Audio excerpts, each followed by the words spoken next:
Hello everybody, this is the high-grade Gundam The Origin Zaku C6, widely considered to be one of the best, if not the best, high-grade Zaku 2. I built one of these kits around a year ago and wanted to use it for a scratch build. This is as far as I got before letting it sit while I worked on other kits. But earlier this month, I decided to revive this project after watching a lot of Gundam build fighters. I don't have any footage of me working on it because it was a side project, but I thought I'd record me attempting to add battle damage. It has been a while since I've done battle damage, so I'm not going to talk about how I add it. I don't feel confident talking about something I'm inexperienced with. So instead, I'll just use it as background footage while talking about my thought process behind this scratch build. I wanted to make an up-armored Zaku. Although I like the original Mobile Suit Gundam and all the returns to the one-year war setting, I don't think being able to simultaneously conceptualize, develop, test, and send out new Mobile Suit designs into the field is possible in less than a year, even if Gundam is set in the future and there's advanced technology. So instead of trying to make a Zaku with all sorts of advanced features, I took the opposite route. It's as low-tech of a solution as possible, and something I think could be produced in less than a year. And I wanted to keep the aesthetic very crude, so all of the armor panels have a rough texture to reflect that.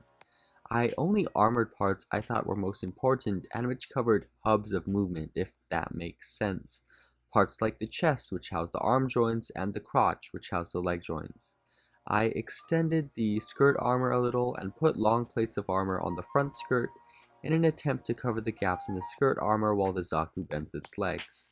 I modified the shoulder shields, shortening them but also making them wider, but more importantly, thicker. And it was a perfect coincidence, but the new length allows the arms to bend under the shield so it can fire a weapon but still use the shield's protection. In terms of the base kit itself, I did very little to modify it. I just added some material to the knees, extended the crotch so it looked better with the extra armor on the front skirts, and made the opening for the mono eye much thinner, resembling the vision slits on a tank. I do like the block here, almost angular look my additions give, which contrasts against the rounded features of the Zaku design. It's just enough to make it seem distinctive, but isn't enough to make the design go overboard, and this isn't a perfect example of scratch building, but it's mine, and that's what's important.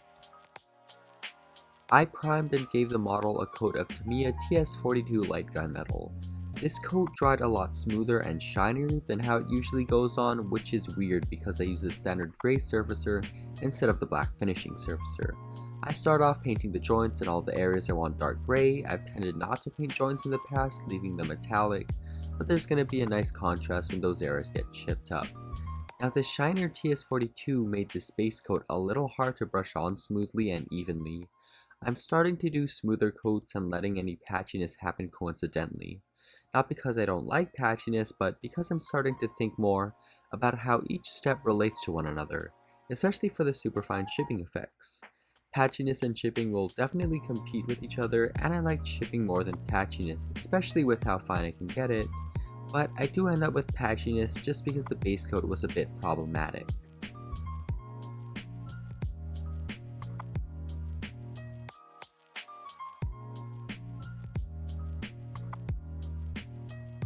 At first, I wanted to paint the Zaku a light gray to give it a test vehicle feel, but I end up going with this dark yellow. This shade of color is inspired by some of the Zaku's innate MS team, and I decided to use as few additional colors as possible to make the Zaku seem more like a piece of military hardware than an ace-type mobile suit.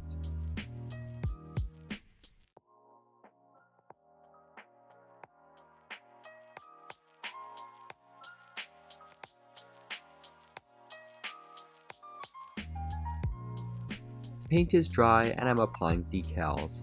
These are a mixture of Bandai, Delphi, Mach-E, and some old ones from model tank kits. I am using more Bandai decals than I'd like because I wanted dark green markings. I like the idea of some lower visibility markings even if they are on a 20-meter tall robot. Now I wanted this Zaku to feel different from my others, not just in terms of the design, and most of my Zakus have white markings, so these muted markings definitely lend itself to that idea.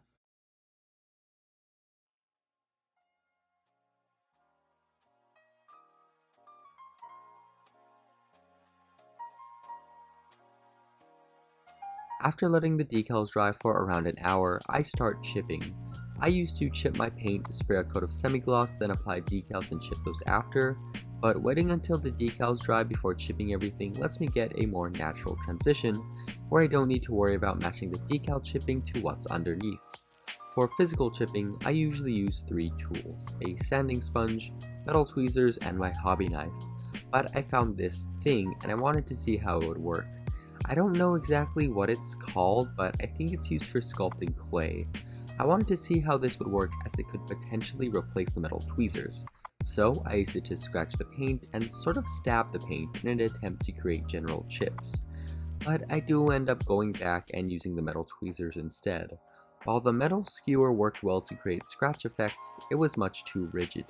Because tweezers have a bit of spring, I can bounce them on the model surface and create some much more random chips. But one downside to tweezers is that depending on how you hold them, your chips will sit in pairs. I'm going in with the sanding sponge and using it to achieve general edge wear. This is a step you need to be careful with since you can sand your way down to the primer or plastic if you are a bit heavy-handed. Because of this, it's important to use the finest sander you have. I usually use 10,000 grit, but I can't find mine, so I am using an 8,000 grit sanding sponge instead. In the past, I've tried to be much more understated with this step, but I'm using it a lot more than usual because I've decided on desert weathering. So while I use it mainly in edges, I do use it to sand the general surface of the model.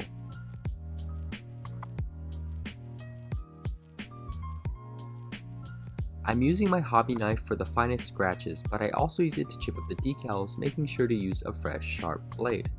You might wonder why I use 2 different tools for the same type of effect, both the tweezers and the knife for scratches, but because the knife is sharp, it slices through the paint and leaves a bit of a ridge, if that makes sense. It shows the different layers better even if the effect is finer, and I like having a little bit of difference in my scratches.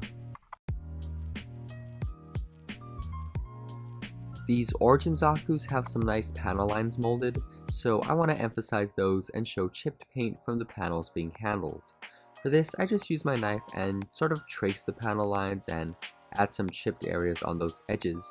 I do try to put more scratched effects on the corners of the panels, just because I think that's where the most wear would occur.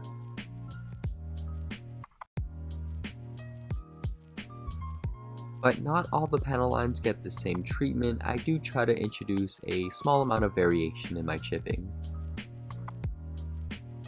I wanted to vary the chipping and have larger areas of it, so I did some alcohol chipping. If I could compare this to anything, it would be hairspray chipping, but this is much more abrasive. I'll soak a brush in 70% isopropyl alcohol and remove the excess so it's just damp, and then tap the model. I'm being really careful here because I don't want to work down to the plastic. One thing about this is that the chipping effects are a bit muted because as the alcohol wears down the paint, it sort of thins it into a wash, which then dries on the chipping effects.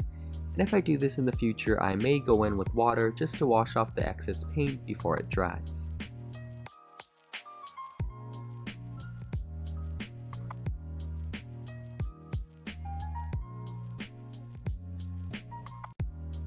And now I just use some metallic paint to highlight the shell impacts I made earlier. I sprayed a light coat of clear semi-gloss and now I'm doing a dark brown wash. This is a little different from the usual wash I do in that I cover the model with it and then clean off all the excess with a wide brush in hopes that it'll create some streaking effects. Unlike a usual pin wash, I'm not too concerned about any spillage. I'm letting any sort of tide marks act as a sort of patina.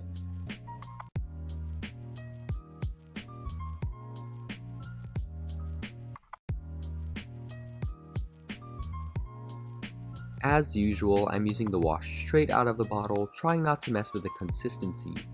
Pre-made washes are thin enough to flow into details, but won't flow out of them, which is a problem I ran into when I've tried making my own. It's also important to apply a wash over a semi-gloss surface, just so it'll settle around detail and clean up much easier. I used to think using a semi-gloss surface was a myth, until I tried it out myself, and while you can get away with doing a wash over a flat surface, it's a lot harder.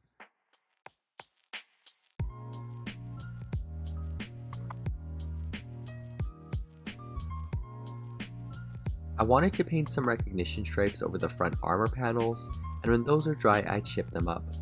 I painted these after the initial weathering to show that they were painted for a certain campaign after the Zaku had first seen service. I wanted more visual textures, so I'm doing speckling. My main color I use for it is brown. It's not as dark as the color I used for the wash, so I'm using it as a general dirt color. I'm being pretty heavy with this, much heavier than my usual speckling. And how heavy your specks are comes down to how thin your paint is. Thinner paint travels easier and creates larger specks. So as a general guideline, I only introduce water to my paint after I clean off my brush. I also use a rust wash for speckling. I've always struggled with rust in the past, and I think speckling is a pretty good way to introduce it. Depending on how much you thin it, it can be pretty subtle, and is a pretty effortless way to show off some rust tones. It's not perfect, but for someone like me, it's a pretty good starter technique. After spraying a flat coat, I did some more speckling with a glossy paint, as well as using it to create some oil streaks. This step ends up being a bit redundant because I'll spray another coat of flat at the end. I just wanted to see how much of the shine gets knocked off and if the gloss would still show, and it turns out none of it is left. While waiting for the gloss to dry, I started to paint the shield. I'll put in references for the Federation colors, but I wanted to repaint the shield in a similar color to the Zaku to show that it had been captured and pressed into Zeon service. We're going back to the Zaku, and I wanted to add some dust, which will hopefully tone everything down. This weathering was much heavier than my usual, not in terms of the techniques I used, but in that I just used a lot more of the techniques that I decided on. I'm using pigments for the dust, since they're a lot more user-friendly than using paint. So first, I cover the entire Zaku with a pretty heavy layer of pigment.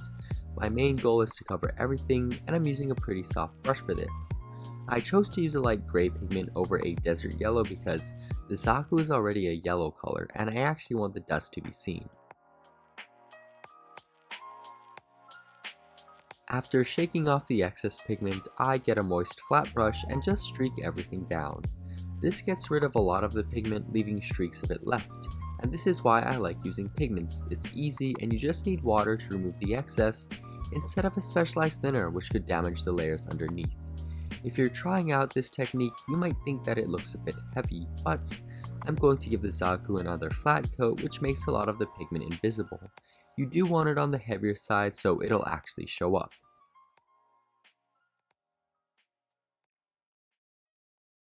Here's what it looks like before the flat coat. As you'll see in the final photos, a lot of this won't even be visible.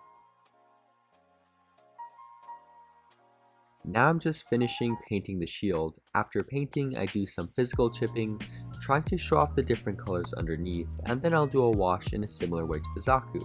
Now the way I treat this shield is pretty much a condensed version of all the weathering steps I did on the Zaku itself.